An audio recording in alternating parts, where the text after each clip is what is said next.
Alright guys, with my Lee kit that I got, I've got this, and it's the only complaint I have about Lee. And it's really not a complaint, it's just that I guess it's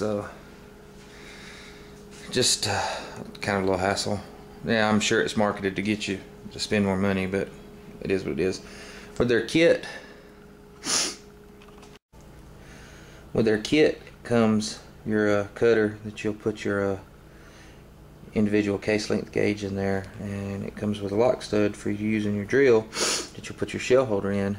You can either order this kit or you can order the cutter with the ball handle on it, but you can't really buy this piece, which is the lock stud for your drill.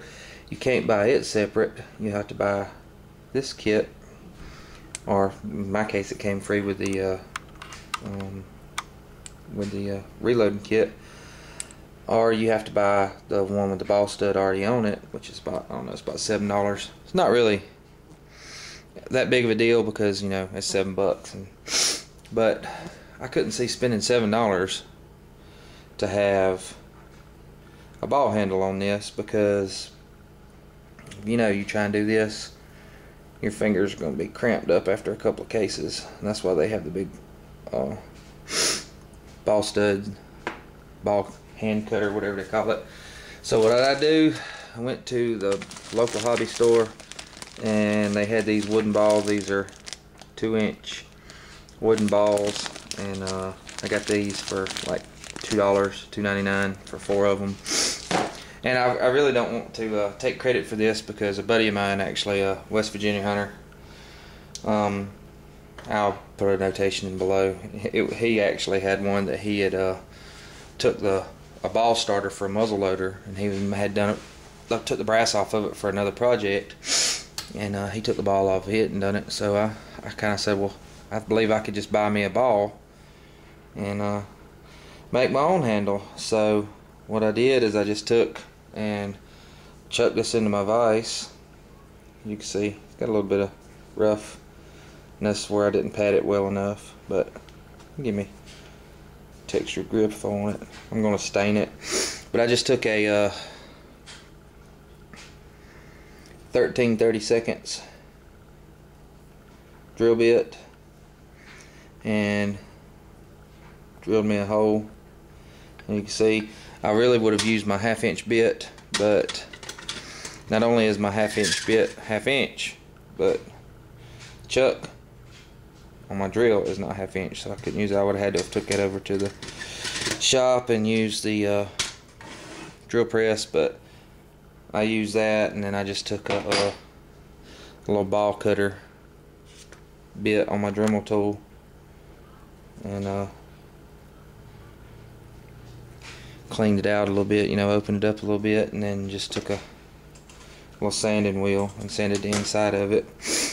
I am going to stain this, but then I will just glue this into place, and I got it real tight where I want to turn it in and glue it. It shouldn't come off.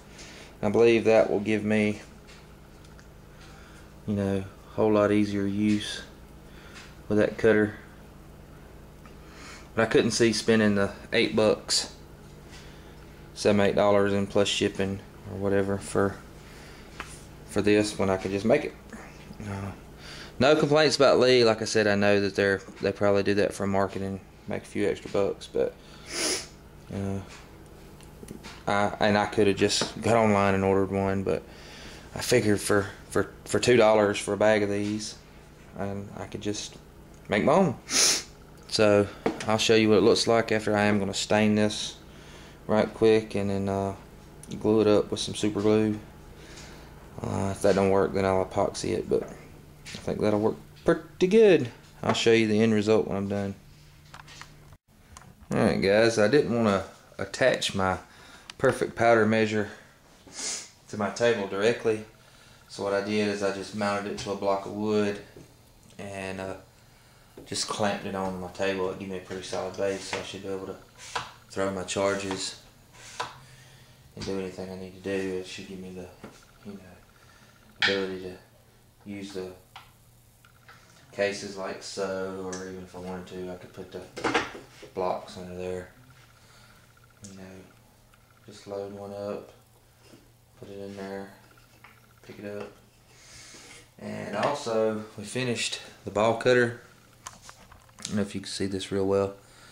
I took and glued this in. Yeah, I do have a little texture spot right here, and on the opposite side where I locked it in my vise, I didn't pad it well enough, but I just took the ball and stained it, and then super glued the cutter in. So we should have a pretty good ergonomic ball cutter to use when we do our case trimming. I think it turned out pretty good. Saved me $8. $7-8. Reloading, that's almost 100 bullets or 200 primers or close to a half a pound of powder. So guess a penny saved, a penny earned, and can't wait. We'll get into reloading pretty soon, hopefully. Gotta get a few more things and then we'll get going. Alright, I'm out of here. See if y'all think that was worth the little bit of effort to drill the hole and insert it in there, super glue it in. Shouldn't be much fatigued. Yeah, 2-inch ball gives me a pretty good grip. So y'all tell me what y'all think about it. Alright, I'm gone.